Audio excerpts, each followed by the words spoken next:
रोहित अग्रवाल जी, confusion हो क्यों रहा है? माननी है, अगर सरकार कह रही है सब कुछ ठीक है, तो विपक्ष के पास तस्वीरें कहां से आ रही हैं? और अगर वाकई में सब कुछ ठीक है और विपक्ष भ्रम फैलाने की कोशिश कर रहा है, तो ये जिम्मेदारी क्या सरकार की नहीं है कि दूध का दूध और पानी का पानी करे?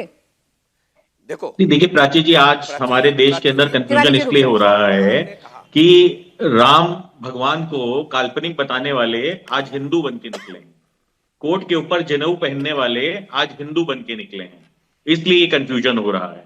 देखिए स्थिति बिल्कुल साफ है ना। डिबेट शुरू हुआ, क्या हुआ? अनुराग भदौरिया ने पूछा भारतीय जनता पार्टी के प्रवक्ता आएंगे कि नहीं आएंगे, वो आए नहीं। देखिए उसके बाद आपने बताया नहीं नहीं 1 मिनट की देरी से आ रहे हैं, तो हमारे भाई शलभ मणि जी प्रकट हो गए। तो इन्होंने फिर दूसरा सवाल पूछ लिया। इन्होंने पूछा साहब की जो है फोटो दिखा दें, साहब आप फोटो दिखा दीजिए मूर्ति की कहां पे संरक्षित है, प्रेस कॉन्फ्रेंस कर दें। मुख्यमंत्री जी ने स्वयं प्रेस कॉन्फ्रेंस कर दी। पता नहीं अनुराग भदौरिया ने सुनी कि नहीं सुनी, या काल्पनिक हिंदू बनने के चक्कर में ये कल्पनाओं में ही रह गए। तो मुख्यमंत्री जी की प्रेस कॉन्फ्रेंस स्वयं हुई है, आपने खुद फोटो दिखा दी कि कहां पे मूर्तियां संरक्षित हैं।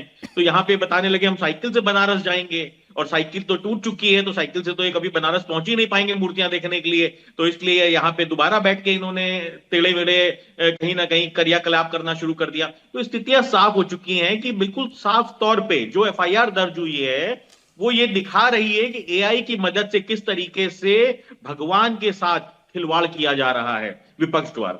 भगवान की मूर्तियों के साथ एआई की मदद लेके किस तरीके से ये खिलवाड़ कर रहे हैं, और जो एफआईआर दर्ज हुई है उसके ऊपर सख्त से सख्त कार्रवाई होगी। और ये जितना झूठ फैलाने की कोशिश कर रहे हैं, ये झूठ इनका सफल होने वाला नहीं है, क्योंकि पूरा देश जानता है कि ये तो भगवान राम को काल्पनिक बता चुके हैं और उसका सर्टिफिकेट दे चुके हैं। ये तो खुद ही अपने आप को हिंदू धर्म में मानने से अब शर्म महसूस करते हैं। आतंकवादियों के साथ खड़े होने में इनको गर्व महसूस होता है। और किस तरीके के, लेकिन रोहित अग्रवाल जी, यहाँ मसला हिंदू धर्म के साथ कौन क्या कर रहा है, कौन क्या कह रहा है, ये नहीं है। यहाँ मसला मूर्तियों का है, यहाँ मसला उस कार्रवाई का है, उस बुलडोजर कार्रवाई का है, जिसको लेकर विपक्ष के मन में कई सारे सवाल हैं। आप ये तो बता रहे हैं कि इनकी वीडियोस, इनके फोटोज एआई जनरेटेड हैं, लेकिन ये नहीं बता रहे जो अखिलेश यादव जी पूछ रहे हैं कि कौन सी लैब में आपने टेस्ट करवा लिया, वो भी बता दें एक बार।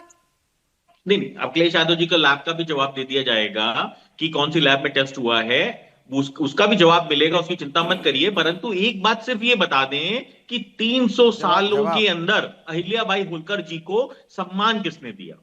क्या वो सम्मान इस सरकार में नहीं मिला अहिल्याबाई होलकर जी को? जब ये पुनः निर्माण करके इस मंदिर का सौंदर्यीकरण किया गया, जिस तरीके से अहिल्याबाई होलकर जी की नई मूर्तियां लगाई गई वहां पे, और आप कहते हो कि साहब हमने मूर्तियां तोड़ दी। जो मूर्तियां ही भारतीय जनता पार्टी और एनडीए सरकार द्वारा लगाई गई है वहां पे अहिल्याबाई होलकर जी की, उन मूर्तियों को वो स्वयं क्यों तोड़ेंगे?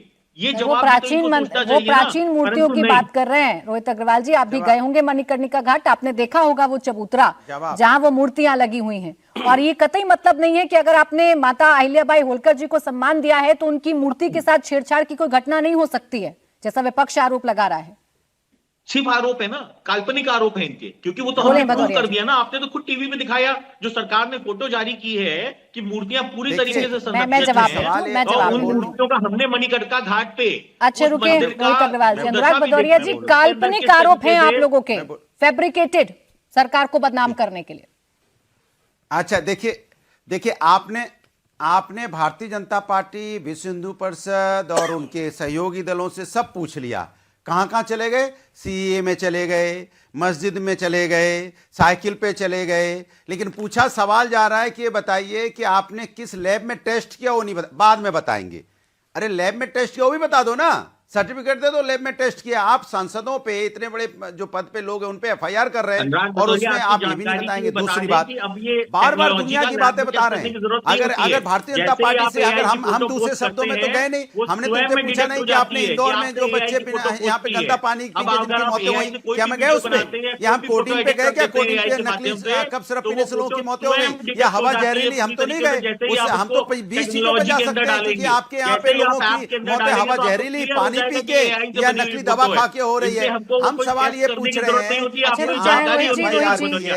एफआईआर का बेस क्या है, ये बता दीजिए। अगर आपको लगता है कि आप एआई के माध्यम से जनरेट किया गया है, भदौरिया जी काफी है दूसरे के बीच में बोलने के लिए। मैंने मान लिया एआई से हुआ है। आप थोड़ा सा सम्मान रखें, बोलने दें, भाई मैं बोल लूं, आवाज डाउन रखें, बोलें।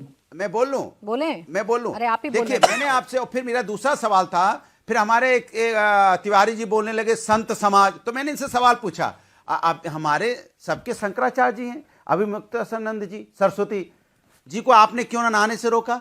उनके उस श्रद्धालु पे क्यों पेटा? इसमें भी विपक्ष क्या माने एआई जनरेटेड है? माने आपने संतों को पीट दिया, वहां पे घसीट दिया उनको, और वो शंकराचार्य जी वहां पे बैठे अनशन पे, ये भी एआई है? तो बता दीजिए, सब एआई है। मतलब हम लोग डिबेट कर रहे हैं, ये भी तो एआई नहीं है, कल को बोल दिया जाए ये भी एआई है। सवाल उठता है कि आप संतों पे अन्याय कर रहे हैं। अनुराग भदौरिया इस सरकार में, भारतीय जनता पार्टी की सरकार में शंकराचार्य जी को बताओ रोका जा रहा है, उनके शिष्यों को पीटा जा रहा है। अनुराग भदौरिया जी, जो प्रयागराज में हुआ उसकी पूरी जानकारी है, वो नया ताजा सीसीटीवी देखा है क्या आपने? आप बताइए, आपने नया ताजा सीसीटीवी देखा है क्या प्रयागराज का? नहीं देखा तो दिखा देती हूँ। क्या है ना कि आप बातों में ज्यादा उलझ जाते हैं, फैक्ट्स नहीं पता होता। दिखा दीजिए, सब पता है इनको। वो सीसीटीवी चलवा दूं क्या? दिखाइए, वो जरा सीसीटीवी चला दीजिएगा।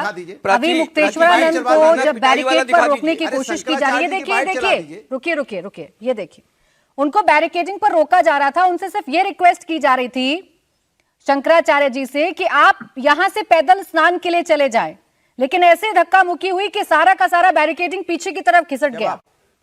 देख लीजिए आप, ये जरा सीसीटीवी देख लीजिए। अब बोले, जवाब दे दूं? दिख रहा है आपको? देख रहे हैं आप? अब मैं बोलूं? बोले बोले सर, बोले। देखिए, ये अब सुन तो लीजिए, ये शब्द मैं नहीं कह रहा हूं, शंकराचार्य जी खुद कह रहे हैं कि हमें रोका गया, हमें पीटा, हमारे शिष्यों को पीटा गया, अनशन पे बैठे। कौन कह रहा है? संत समाज, मैं नहीं कह रहा हूं, संत समाज कह रहा है। तो क्या संत समाज अगर ये बात कह रहा है, खुद संत होकर शंकराचार्य जी कह रहे हैं कि मैं अपमानित महसूस कर रहा हूं, मेरे शिष्यों को पीटा गया, अगर मुझे नहीं स्नान करने दिया जाएगा मैं दोबारा कभी लौट के नहीं आऊंगा। ये हमारे हिंदुस्तान में, हिंदू संस्कृति में, सनातन में शंकराचार्य जी का महत्व है कि नहीं, ये बता दीजिए। शंकराचार्य जी के साथ आप खड़े हैं, ये बहुत अच्छी बात है।